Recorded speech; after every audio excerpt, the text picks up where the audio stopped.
A very special greeting for all. Today we will study what is death, what dies, and what does not die. Lecture number 2 of this course of 75 conferences of knowledge of himself. The aim of this talk is for us to get to know what is death, what types of death exist, and how death can get us free if we learn to use psychological death. So all of you are welcome to this little explanation of the mysteries of death. The first thing we're going to talk about is that there is very little knowledge about what is after death, although there are sacred books in which several of these processes are explained.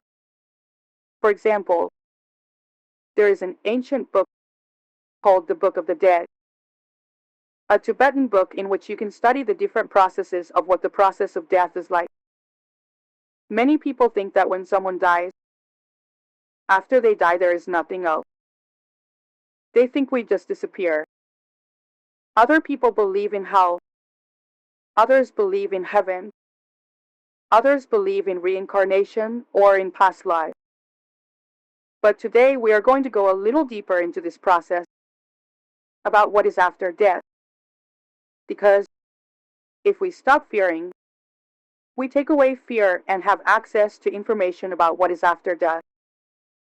Because we are going to be able to draw the wisdom behind all these mysteries. The first thing we're going to talk about is that death releases in all cases. Death as such is not painful. It is a natural process through which all people have to go through. But today, we are going to study that this process of death is the step that has to be taken to be judged. As we are going to study it today, and then be born again. This means that the law of return, or what some call reincarnation, really does exist. When we die, we simply take off a dress that is already old, many times sick, and then we put on a new one. We return in another age, with this same soul, to return to another body, and we are going to have to go to a destiny that is related to our own previous life. That is why we should not be afraid of this process of death, because through practices such as, for example, conscious astral unfolding, we are going to be able to remember our previous existences, and by remembering those existences, we are going to realize that we have already lived in other times. And this will allow us to take away a little of that fear in relation to the process of death. Based on this which we are talking about at this moment, we could say the following: that all human beings have the right to have 108 existences. These existences are given to us to seek self-realization. Self-realization means eliminating all psychological defects and acquiring all the wisdom of nature itself. They will give us 108 existences. I repeat, when these 108 existences are finished, we will have to go through a process that we will call the second death. In some cultures, this has been known as hell or evolution.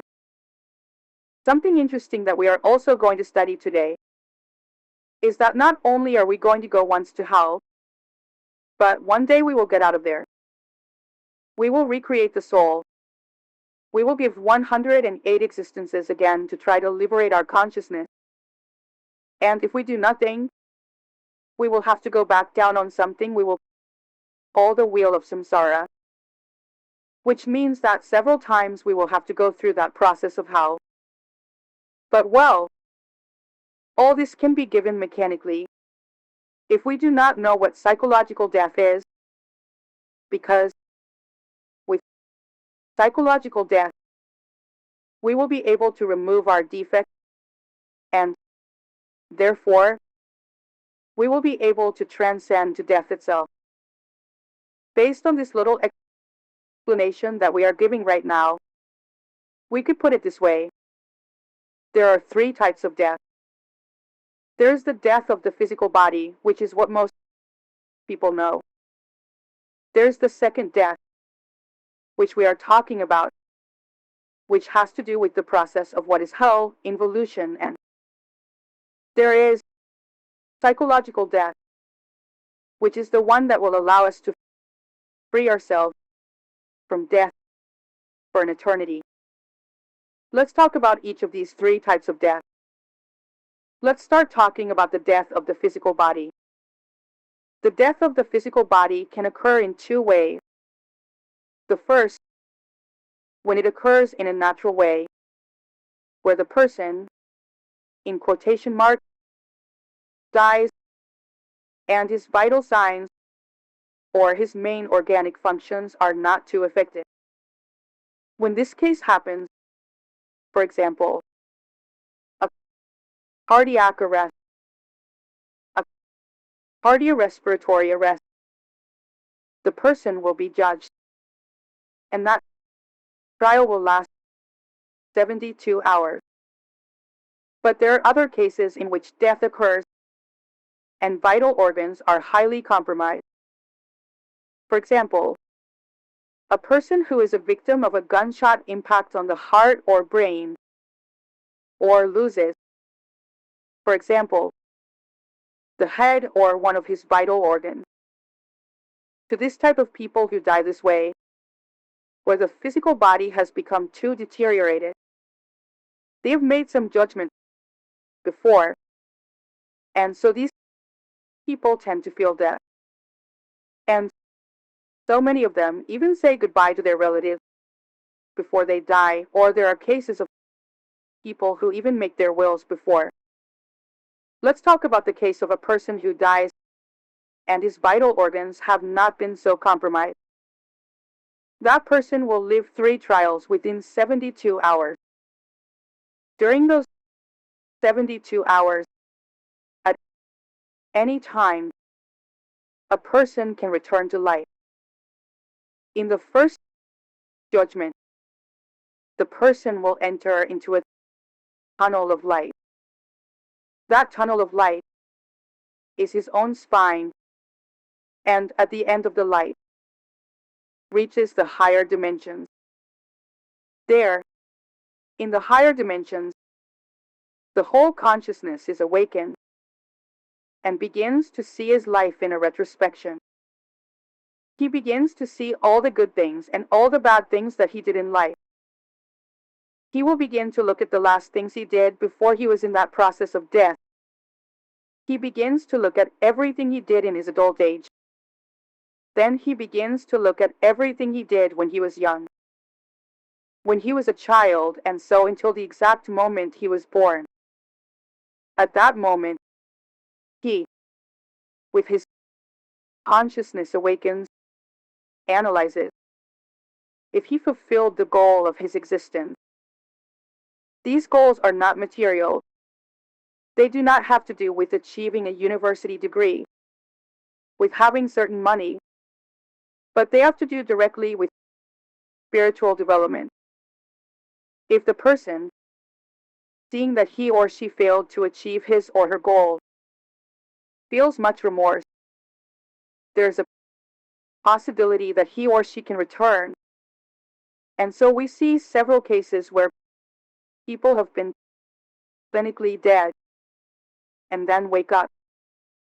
Another very important thing is that in that retrospective, the person will look at all the good things, all the bad things that he did, because he will be judged later on for what he did in that existence. That happens in the first 5 minutes, since the person has entered that state of catalepsy prior to death. Now let's talk about the second trial. The second judgment is given at approximately 24 hours. This judgment is given before the lords of the divine law. These lords of the divine law represent the parts of God, or the parts of the being of the person, and they will judge 2 things. The first thing they will judge is the weight of each of the defects of the person. They will measure the defect. An example: the anger of this person will compare it with the anger of the previous existence. This is done to analyze whether this person evolved in the spiritual process or, on the contrary, degenerated more. Thus they will weigh all the defects such as anger, lust, pride, laziness, envy, greed, fear. Thus they begin to evaluate these gods as the spiritual evolution of this person in relation to the previous existence, or in comparison with the previous existence. Likewise, they compare the number of defects with those that ended in this existence, with respect to the number of defects that he had in the previous existence. This is going to determine whether the person is such evolved. Remember that one of the objectives of us being here is to eliminate our defects, is to awaken our consciousness. And they're going to analyze and look at what happened, whether he achieved those long-awaited goals, or, on the contrary, he ended up wasting his time. Now let's talk about the third trial. The third judgment is made at 48 hours. In this judgment, the gods will determine the work, what good things and what bad things the person did. We have already been judged by the soul, which are thoughts and feelings, but now we are going to speak directly of what works are. This trial is before the Court of Objective Justice, which is made up of Venerable Master Anubis and his 42 judges. Anubis is the leader of the law of karma, and the other judges will go to the defense. 21 judges will go to the defense, and 21 other judges will assume the role of prosecutor. They will look at what were the acts of existence. The first thing they are going to look at are the evil works. What did this person do wrong? What pain did he generate for humanity? Or what pain did he generate for himself? Then, they will start looking at whether this person stole, and at the same time analyze how many times he stole, in what ways, and what pain he generated in those robberies. They will start looking at whether he betrayed, adulterated, how many times he betrayed and adulterated, and what pain each of those faults generated. If the person masturbated, if he degenerated sexually, if he suddenly committed an act of rape, if this person criticized, lied, or if, perhaps, through a vice he had, made other people suffer, all that will begin to weigh, and it will generate a process that we will call karma, since the pain that was generated and that generated others will be subject to a destiny that the person will later have to live. Once they take all the bad things that the person did in existence on the other side of the scale, now they're going to put all the good things that the person did. They're going to look at what he did from the heart. So he helped from the heart. What he did without expecting anything in return. Sadly, there are teachings that say that if you put a pen on one side and on the other side people's heart, it tends to weigh the pen more. The reason is because there are very few things we do from the heart. There on that plate, we will also find the conscious work that have to do with the awakening of consciousness, with what is the sacrifice for humanity. As they are judging our work, they will also measure the fire that this person has ascended in the spine. If he has raised enough fire in the spine, then Master Anubis will take that very into account for the next trial. Well, once Master Anubis has looked at the good things and the bad things that this person has done in his existence, then he's going to give a verdict. Let's talk a little bit about that verdict. In that verdict, they're going to add up all the good things that were done, and then they're going to add up all the bad things that were done. That's going to be put together. We could say that, like in two packages, and then they just add up and subtract the good things with the bad things. That's going to generate a destiny. If that sum was positive, that is, that there were more good things, in the next existence this person will enjoy a virtuous and very friendly life. But if, in the result of that sum and subtraction, there is more pain, or there is more evil than good, then the person in the next existence will have a karmic life, or a life full of suffering. Once the destiny that this person will have has been determined, the Anubis master determines what the electropsychic design is going to be, what the form of being is going to be, or the personality of this person for the next existence. In that psychic electro design, how the person will be physically, whether he will be attractive, or will be ugly, or not very graceful, or very graceful. The diseases that the person will suffer are also determined. If it's going to be high, if it's going to be low, if it's going to be midget. If you're going to have a terminal illness from a young age, all this is going to be determined by this. This is how destiny is shaped. Once the destiny of the person has been determined for the next existence, Master Anubis orders to cut the silver cord. This silver cord is the one that binds the physical body to the soul of the person. But before cutting the silver cord, the angel of death addresses the Divine Mother. The Divine Mother is the force of love that each person has within him. If the Divine Mother determines that there is still love in the person, and that she can still do something, then she does not give permission to the angel of death to cut the silver cord. Therefore, the angel of death withdraws, and the disincarnated one will have to return to life before the 72 hours are fulfilled. If the Divine Mother gives the order or allows the silver cord to be cut, the angel of death cuts the silver cord, and the person now dies. Once the silver cord is cut, the physical body is now lifeless. But this happens before 72 hours. At that time, the soul of that disembodied will have three alternatives.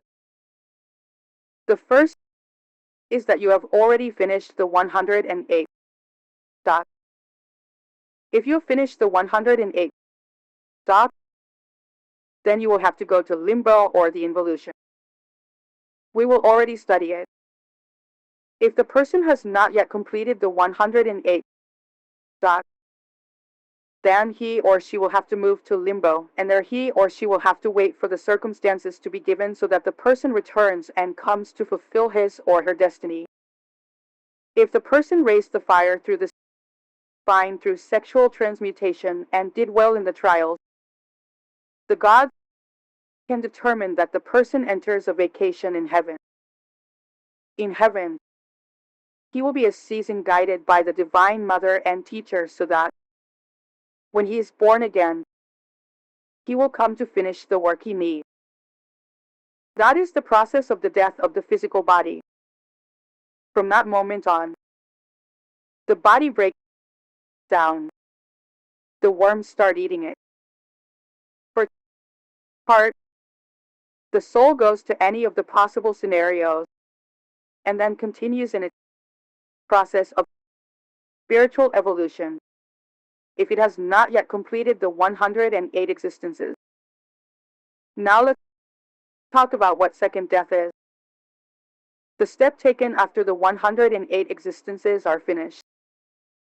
If we do not take advantage of those 108 existences to awaken our consciousness, then the defects we did not want to eliminate, the good ones, will have to be eliminated, the bad ones, or in their law.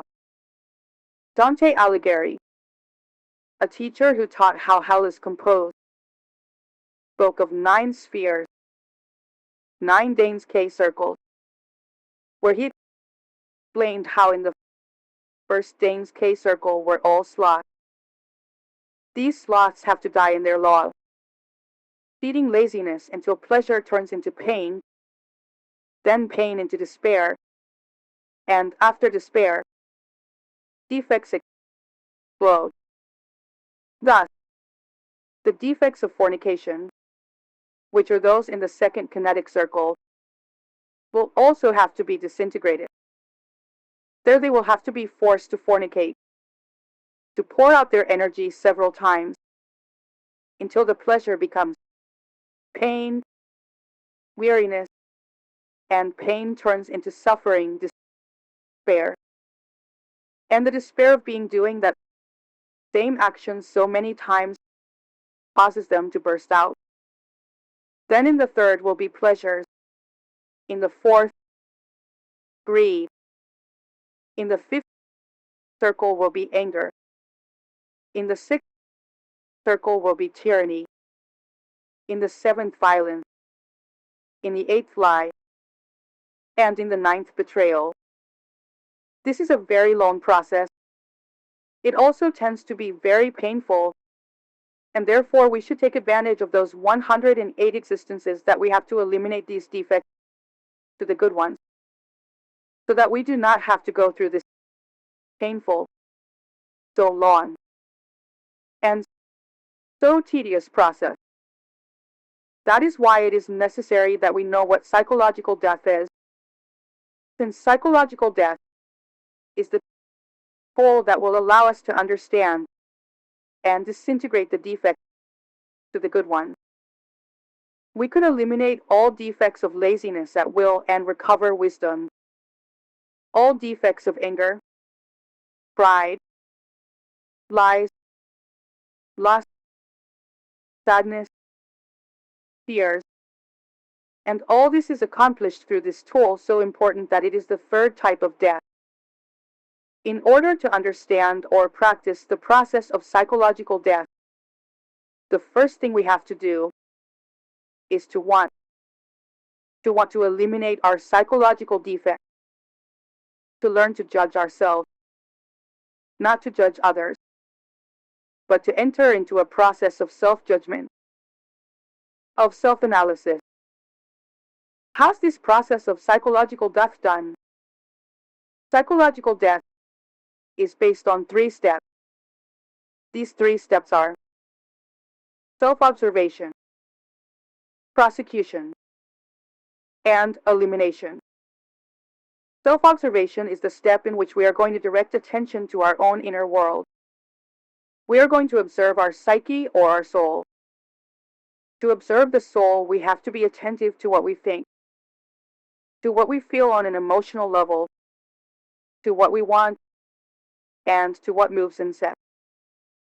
Then we need to be there, in vigil, attentive to every moment while we are in the instant, attentive to what we think, feel, and desire in this sexual part. If we are in self-observation, we will come to discover our defects in action. Let's give an example. Let's say that we are waiting for someone. This person is a little late, and we are in self-observation.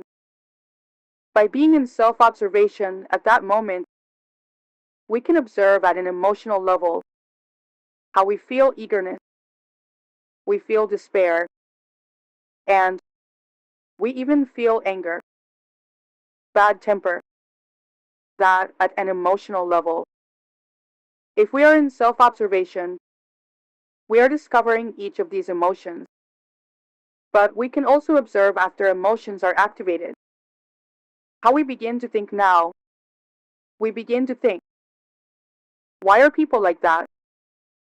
What irresponsible people. Then we can hear a thought that is criticizing at that moment. The idea is that when we discover those thoughts or those emotions, let us enter into a process of reflection. Let us analyze whether what we are thinking is our consciousness or, on the contrary, a defect. The consciousness at that moment will emerge, and it will make us understand that what we're thinking is wrong is the flaw of criticism, that anger we're feeling on an emotional level is wrong, that I'm getting stressed out, that I'm losing my energy. So, once we've already understood that what we're thinking and what we're feeling is wrong, let's move on to the third step. The third step is to make the following request. Mentally, let's say, Divine Mother, remove this defect from me. The Divine Mother is the force of God's love, that force that has been accompanying us in each of the turns. When we make this request, the Divine Mother immediately eliminates that psychological defect that we want to eliminate. If we do this exercise not only when we have that state of eagerness, but also when we feel laziness, feeling laziness on an emotional level, we analyze that that is wrong and make the plea. Divine Mother, remove me from this defect of laziness. If I think about postponing something because the mind says, oh, then I analyze.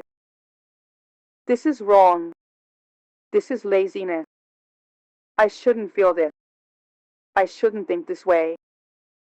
Divine Mother, eliminate me the self, this psychological defect. Thus let us begin to eliminate defects consciously. If so, we begin not only with the defects of laziness, but also with the defects of fornication, with the defects of pleasure, with vices, with greed, with anger, with tyranny, with violence, with the defects of lies and betrayal. We could, through psychological death, awaken and liberate all our consciousness. Therefore, let us say that through this technique of psychological death, we could free ourselves even from death itself. For if we eliminate all our psychological defects, when death reaches us, it will reach us with all the conscious awakening without errors, and in this case, we would no longer have to spend a vacation in the heavens, but now we could live eternally in the heavens, or also known as the Absolute, and achieve the state of mastery known as self-realization. That is why it is so important that we learn this technique of psychological death. Now to finish this talk, we're going to talk about what's dying. When the physical body dies, for what disappears is that physical body, matter, vital body, and personality. Those are the parts that die when the physical body has died. But what does not die are the psychological defects. These psychological defects go to limbo to wait to be reborn, to be reintegrated into a next existence.